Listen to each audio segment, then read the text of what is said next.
kumenya maze nakumenya ari ndaje ewa byashaje ko ndaje dusha nakoze bikuramo ewa ndabikora bishaje Nene mzo byo munda mani bishaje ngeze ngeragaza bishaje ndabona cyakobya cyane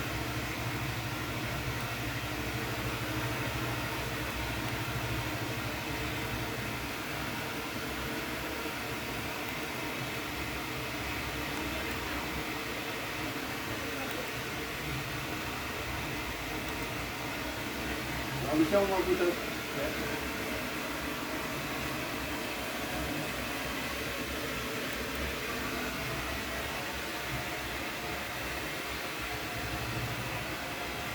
Bana kitu kufunga mbele ndio mtakuja kitu kugaramba.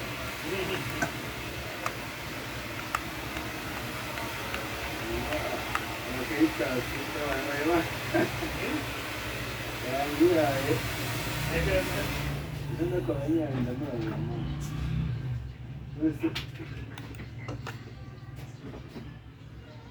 Gambe. Ndaza. Waongea kaza konde hano ku muhanda. Kansana hano ku muhanda kwa hano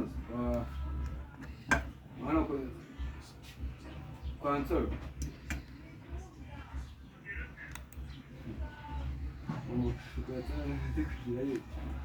Banti ikivumbi cyici mu mutwe yagiye kumura nyine ngo aringabanyirizamo.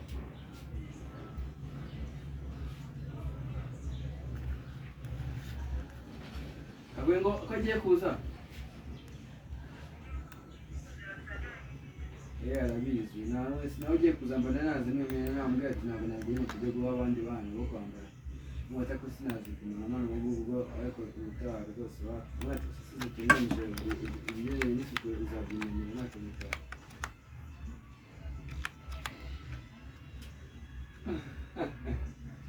Ndeke kumutiza. Ndashaka kugura umuti wo kugizoza gisiga